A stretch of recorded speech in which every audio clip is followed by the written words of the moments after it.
others think we are. It affects how we view the world and how the world views us. It shows how we are like those around us and how we are unique. Yet personality is elusive because while we feel we are always ourselves, we sometimes act differently than we feel and mask our true selves. So what is our real personality? Where does it come from? How does it develop? Psychology has long studied and debated the answers to these questions. People who study personality usually study three things. They study how all people are the same. This is what we usually call human nature. They also study how all people are different and unique. And this sometimes is called style changes among people. And thirdly, they study why a certain person does a specific thing. And these three areas together are really the study of personality. When people theorize about personality, what they're trying to account for is the general pattern of a person's life. Not any one thing he or she may do or not do, but the whole pattern of a life. Any theory of personality, like any theory, is concerned with explanation, explaining behavior, predicting behavior, and possibly changing behavior. What are the mechanisms that would allow change? In terms of explaining behavior, what is it trying to explain? A personality theory is trying to explain how it is that individuals are different from one another, how it is that individuals are unique. How can we understand that uniqueness? Who are you? Can you change the qualities about yourself that you dislike? What has made you the person you are today?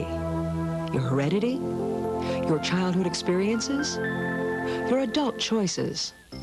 Various schools within the field of psychology answer these questions differently. The Freudian, or psychoanalytic school, sees personality as the result of unconscious processes and drives. Behavioral psychologists view personality as a package of predictable behaviors, reinforced by the environment. Social learning theorists add the importance of social relationships, events, and how we interpret and value them. Still others, those in the humanist tradition, view personality as a quest for the fulfillment of human potential, a result of free will and courage.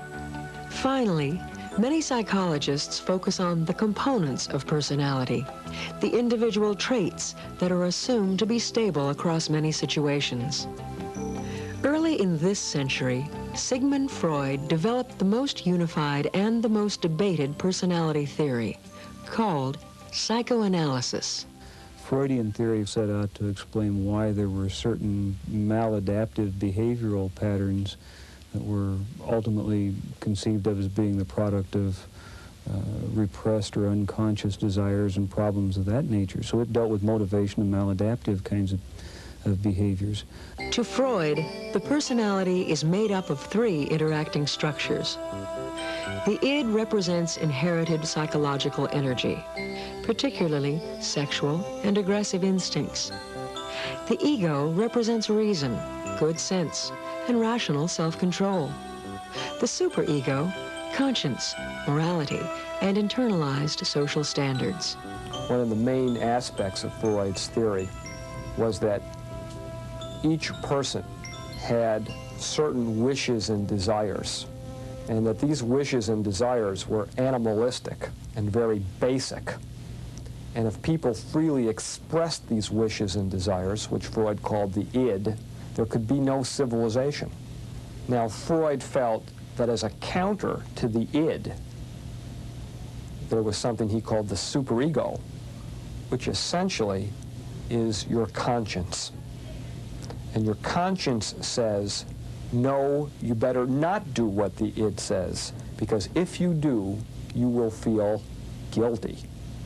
So for Freud, this underlying, this unconscious tension between id and superego was really the engine that produced personality characteristics in adulthood.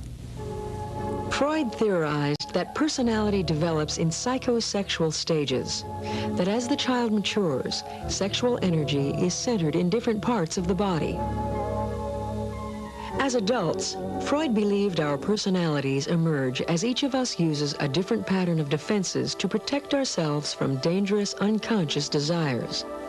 These so-called defense mechanisms include denial, for example, refusing to accept evidence that we may be ill; rationalization, such as minimizing or making excuses for our hurtful actions; and regression, reverting to earlier, less mature behavior.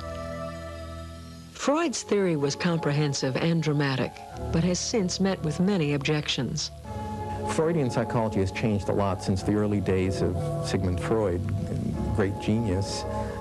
But he was so pessimistic, he was so unwilling to believe that people could change, and saw people as so caught in their sexual and aggressive instincts that he thought that was the way to understand all of human behavior. It deals with structures, the ego, the id, the superego, and it talks about how these structures, at least intrapersonally within the person, dynamically relate to one another. The problem there is that that theory really doesn't, although it's very good at explaining behavior after the fact, it's not very good at predicting behavior and attempting to change behavior. Some of Freud's followers refined, modified, and built upon his theories of personality. Others broke away completely to start their own schools. Karen Horney rejected Freud's emphasis on sex and aggression, arguing that personality emerged from a fundamental unconscious motive to avoid anxiety and feelings of isolation. Alfred Adler took exception with Freud's view of the id and felt that each person actively creates his or her personality from heredity and experience. Carl Jung postulated the existence of the collective unconscious. He believed images and symbols, called archetypes, are universal to all people and cultures.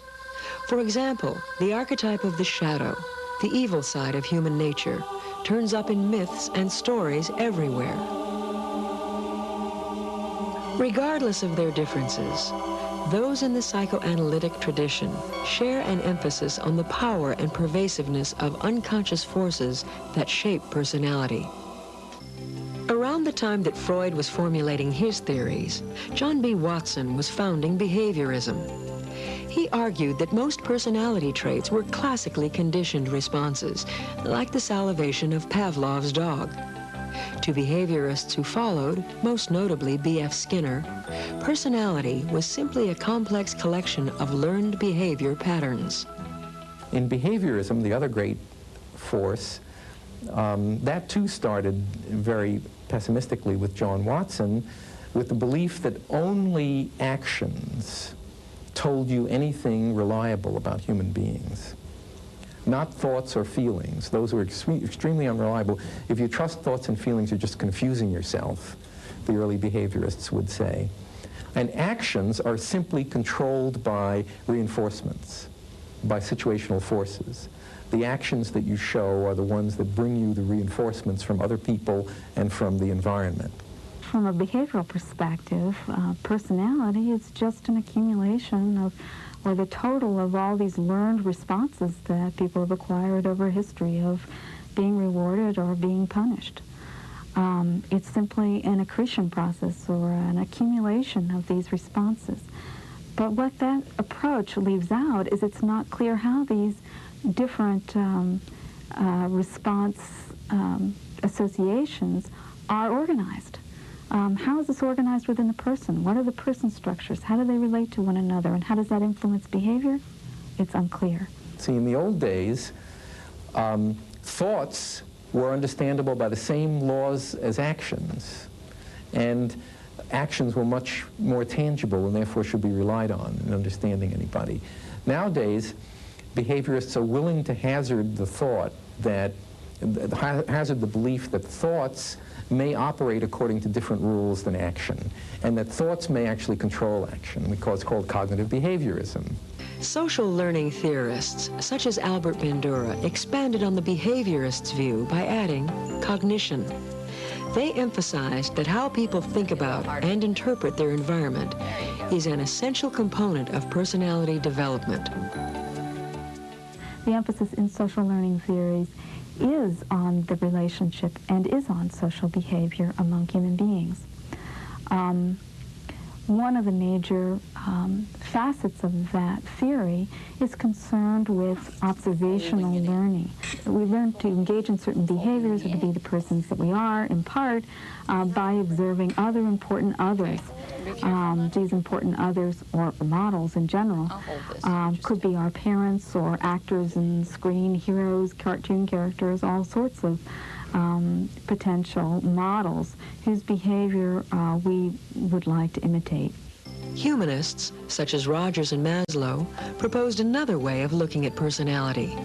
They focused on achievement of human potential through choice, free will, and self-direction. Whenever you have a humanistic psychology, you have an emphasis on continual change throughout the lifespan in personality. You have an emphasis on a kind of openness to experience that fuels this change. You have an emphasis on creativity, that is being imaginative, unusual, novel, an emphasis on individuality rather than being a kind of conventional person. All of these factors together define something that's really quite different from Freudian psychology on the one hand and behaviorism on the other hand. It's very hard to do research on humanistic psychology concepts and ideas, and very hard to know what the empirical database for some of these concepts would be. This is a challenge for humanistic psychologists to come up with ways of proving the ideas, just as it is a challenge for psychoanalytic or biological researchers. All psychological theories of personality attempt to define the qualities of being human. The quest to define universal qualities, traits, and types is not new. For centuries, people accepted the notion that there were 4 basic personality types, defined by dominant bodily fluids. Closer to this century, phrenologists proposed that traits could be identified by the pattern of bumps on a person's head. And astrologists still believe the alignment of stars and planets predict personality. Today, however, many psychologists are interested in scientifically assessing personality traits. Is there a core set of stable, predictable traits? If so, where do they come from? If you describe a personality to a group of people who all know each other, everyone in the group will be able to say who you're talking about without naming the person. If you go to the most primitive tribes as an anthropologist and you say to the tribe, who among you is the funniest, they'll be able to tell you. Say, who among you is the most outgoing, or who among you is the best leader? They'll be able to answer these questions with some degree of consistency. Because of these observations of consistency, the trait approach has a lot of face validity. It makes a lot of sense. Now, this simple-minded trait approach has been made much more sophisticated with psychometric techniques of trying to measure traits and trying to empirically determine, well, how many traits are there? What are the core traits? And what are the variations of these traits? There have been many factor analytic studies of personality traits, and depending on which studies you look at, a relatively small number of, say, between 3 and 7 core traits turn up in these factor analytic studies. And you could argue that each person is unique in their own way because of variations on a relatively small number of traits. With regard to the measurement of personality traits, at present, there is a growing consensus that something between 3 and 5 major dimensions characterize some very broad areas of human behavior that are stable over time and probably important for overall life adjustment. The 5-factor model of personality is one attempt to boil down hundreds of personality traits into 5 robust factors. According to this model, people tend to be introverted or extroverted, emotionally stable or unstable, agreeable or difficult, conscientious or undependable, and open or closed to new experience. If we can identify a small number of personality characteristics, it will help us integrate this apparently diverse range of previous findings. We'll have a much better empirical basis for a science of human behavior. Trait groupings, such as the 5-factor model, have a practical application. For example, psychologist Ross Vickers is studying the relationship between personality traits and how well new recruits cope with the stress of Navy life. What we set out to do in our current project, which deals with Navy recruits, young men typically between the ages of 18 and 20, who are coming into the service, ordinarily relatively soon after having completed high school, fairly normal kinds of kids, coming to a situation where they lose a great deal of personal freedom, altogether a rather stressful situation. Like thousands of young men before them, these new recruits are about to be launched into a Navy future. Here you have 80 or so young men, most who know nothing about the Navy. They're usually bewildered and probably a little scared. So we wanted to know 2 things. First of all, if you have different personality characteristics, do you employ different strategies for adapting to a demanding situation? And second, to the extent that personality does influence those adaptive strategies, how strong is the influence? As a part of the research project, Vickers and his colleagues administered personality tests that measured the big 5 personality traits. At that same time, we have asked them, how are you coping with basic training? We've tried to determine then whether the personality measures that we obtain for the big 5 are useful predictors of how a person will adjust to this specific situation. And when we looked at how recruits were coping with basic training, it was fairly clear which 2 dimensions of the big 5 at least were the most important. Those were conscientiousness as the most general overall predictor and emotional stability. And what we have found so far is the strategies that people employ to deal with basic training can be categorized broadly into 2 general domains. One of them has to do with trying to figure out what the problems are, trying to make plans and deal with those problems and adapt as effectively as you can to the situation. And if things go wrong, what these people do is they employ what's known as positive reappraisal. They say, well, I'm having a tough time, but there's a silver lining in every cloud, or look at how much better a person this is making me.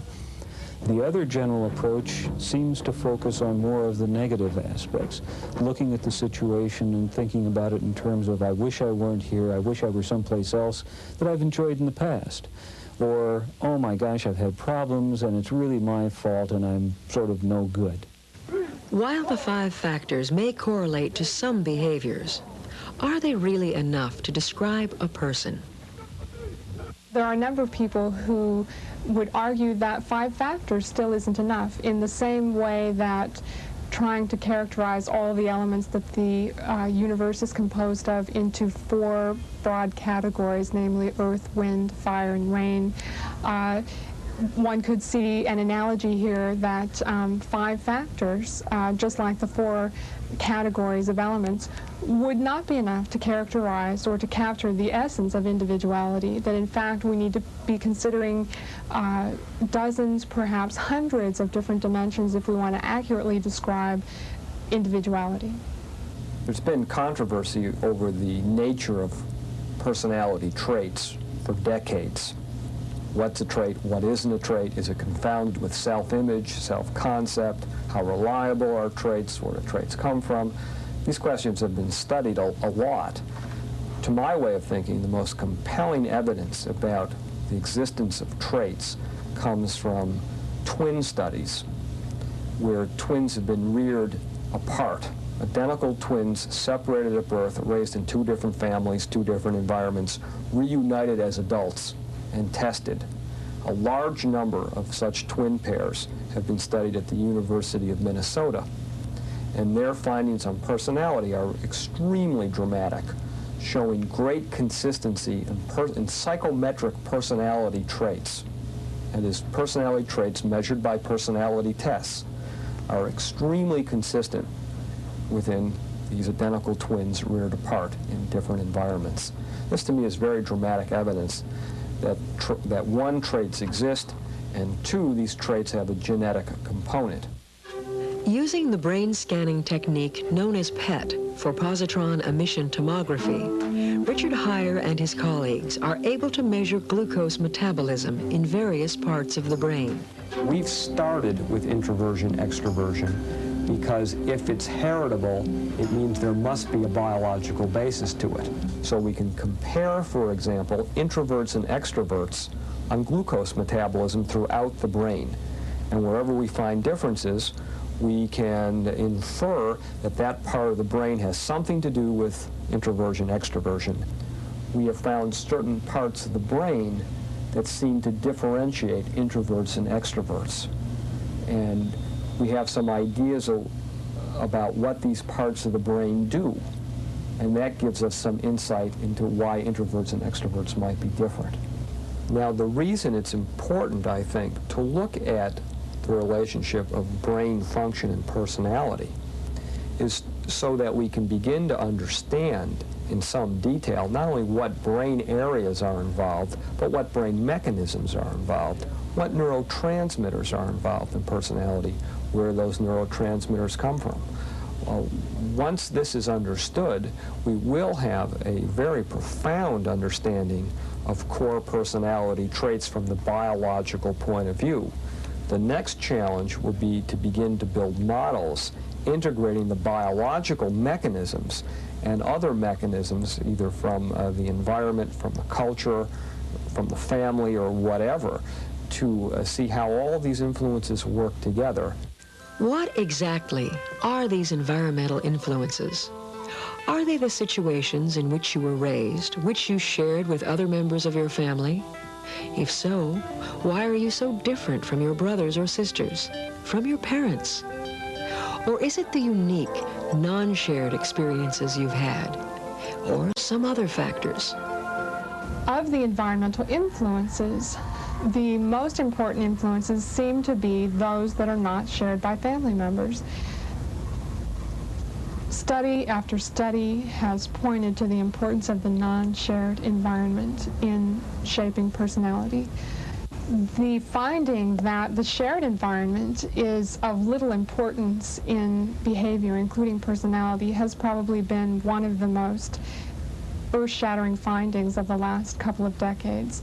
Developmental psychologists have been convinced that child-rearing practices, family, home, environment, and other things in the environment shared by family members were among the most critical in shaping personality. And in a number of behavioral genetic studies of twins, families, and adoptees, we have found that this is definitely not true. One of the interesting questions is, why are siblings so different in families? A lot of people think that if family environment has an effect, that all the siblings in a family should be alike. But that isn't the way family environment works. There are many reasons why children in the same family actually have different experiences. One is their ordinal position.